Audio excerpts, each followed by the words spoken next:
안녕하세요. 노트왕 김노트입니다. 이번 시간에 할 거는요, 원청과 하청 구조. 이거를 우리나라에 있는 산업 구조에 있어서는요, 영상으로 한번 다뤘었기 때문에 이 원청과 하청 구조가 우리나라의 예산 집행, 예산이라고 하는 거는 뭐 회사의 예산이 될 수도 있고 하지만 이 경우에는 정부입니다. 대한민국 정부의 예산 집행에서 어떤 식으로 이루어지고 있는지를 간단하게 설명을 해드리도록 하겠습니다.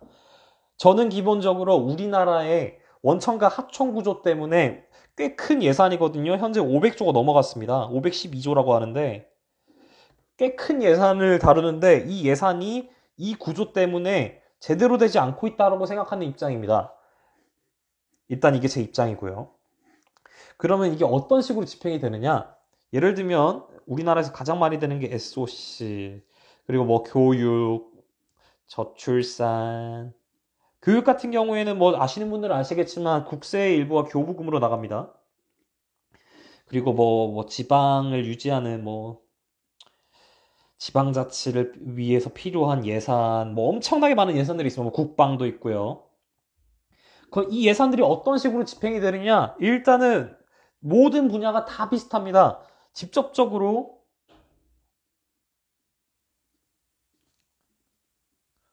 우리에게 들어오는 예산, 꽂힌다는 예산이라 하지 않고 들어오는 예산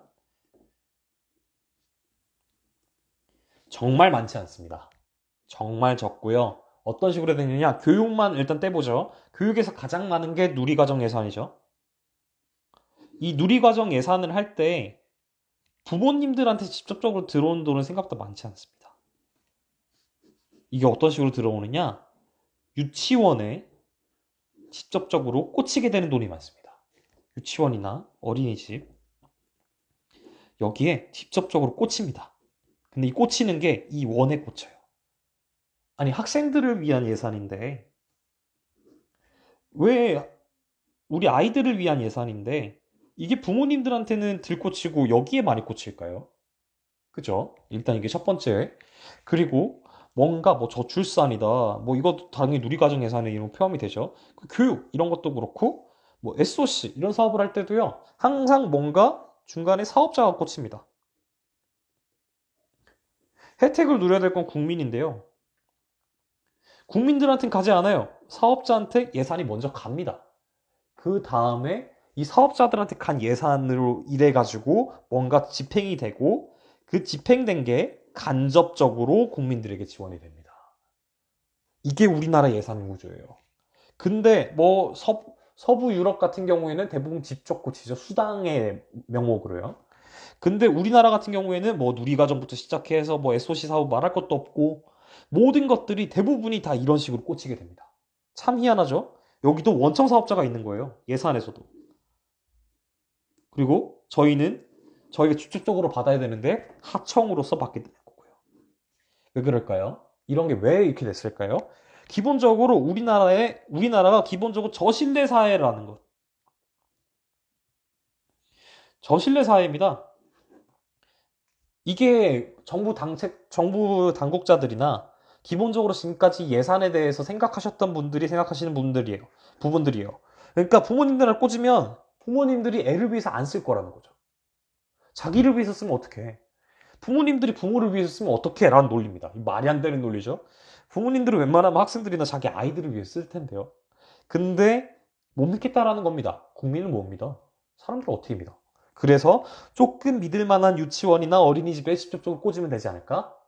그리고 이런 것들도 원청 있는 사업자들한테 직접적으로 꽂으면 되지 않을까? 해서 근데 잘 아시겠지만 지방에서 근무하시는 분들은 아시겠지만 건설 관련된 건축 이런 공무원분들이 일을 할 때 항상 뭔가 비리가 터집니다. 그리고 뭐 무슨 우리나라 협회가 참 많죠. 뭐 농협, 수협 이런 것부터 시작해서 뭐 마사회 여러 가지 협회들이 있는데 여기다 국비 들어갑니다. 국비 들어가요. 그리고 독점적으로 사업권도 가지고 있어요. 근데 여기에서도 예산이 이 농민들한테 가는 게 아닙니다. 협회에 가죠. 여기도 어민들한테 가는 게 아닙니다. 협회에 갑니다. 마사회 이 말 하시는 분들한테 안 가요. 협회에 갑니다. 그리고 협회, 마사회, 신입직장이라 불리죠. 연봉 1억 넘습니다. 평균 연봉. 농협도 신입직장. 기본적으로 신입직장이라 불리는 직장들입니다. 근데 여기 직접적으로 예산을 이 사람들이 가지게 돼요. 그래서 힘이 많습니다. 근데 하지만 직접적으로 혜택을 봐야 할, 원래 혜택을 봐야 할 농민들, 어민들, 마사회 같은 경우에 뭐 말 기수들, 아니면 여기 종사하는 사람들, 이런 분들 혜택 제대로 못 받습니다. 왜냐? 얘네가 다 가져가잖아요. 그럼 이것들은 기본 저신뢰 사회다 라고 주장을 하지만 그 여기에 도대체 면목이 뭐가 있느냐? 이 사람들이 이권이 있습니다. 여기에 엄청난 이권들이 가지게 돼요.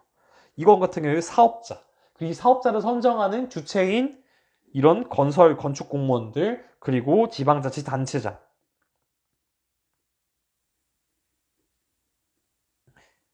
이 사람들이 굉장히 큰 권한들을 가지게 됩니다. 예산을 가지고요. 국민의 세금, 우리의 돈을 가지고요. 근데 우리나라에 있는 기본적인 예산 구조들이 다 원천과 하천 구조 때문에 이런 식으로 운영이 되고 있습니다. 그래서 어떻게 됐나요? 유치원, 어린이집. 왜 유치원 3법이 생겼나요? 그 유치원 원장님 너무 힘드시겠다고 나오셔가지고 톰 브라운 입고 나오셔서 우시는 거 보셨죠? 애들한테는 감자 한 개, 고기 조그만한 거 가지고 50인분 만드시고 자기들은 루이비통 사시고 명품 사시고 자기 자식들 유학도 보내시고 그렇게 하시잖아요. 그리고 농협 어떻게 됩니까? 조합장들 맨날 난리 나죠. 엄청난 이권은 많고 예산도 많습니다. 그래서 조합장 비리 항상 나오죠. 조합장 선거 때마다. 뭐 수협 마찬가지죠. 마사회 말할 것도 없습니다. 그 지방자치단체장분들 뭐 예산이 갑자기 자기 재산이 뭐 3년 4년 이렇게 하셔가지고 한 번 하셨는데 뭐 어디 시도라고 얘기 안 하겠습니다. 제가 주소지로 있는 곳인데요. 그곳에 있었던 군수입니다.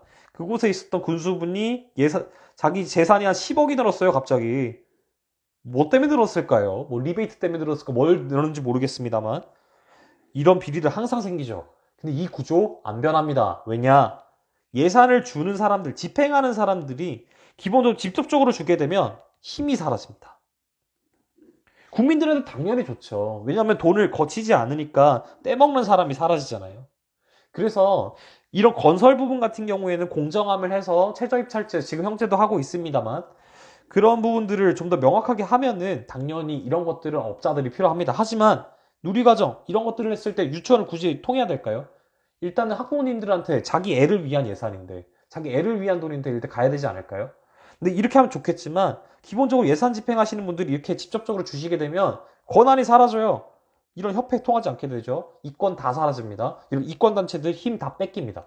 그래서 기본적으로 지금 우리나라를 지배하고 있는 이 기득권 구조에 있는 이 조직 하나하나가 이 원천과 하천 구조를 국가 예산마저도 산업 구조에서도 문제가 됐었던 이 원천과 하천 구조를 벗어나지 않으려고 하는 겁니다. 그래서 현재 있는 512조 이 예산도 정말 직접적으로 뿌릴 수만 있다면, 직접적으로 국민들한테 혜택이 갈 수 있다면 현재보다 훨씬 더 좋은 효과를 낼 수 있는 그런 예산이라 할 수 있습니다. 이게 우리나라에 있는 많은 문제들인데요. 이 원청, 하청 구조를 꼭 생각하시면 정말 많은 부분들, 경제 부분들, 산업 부분들, 우리나라에 있는 정책적 부분들, 그리고 정치인들이 어떤 입장을 가지고 있는지까지도 정리가 되실 겁니다. 감사합니다.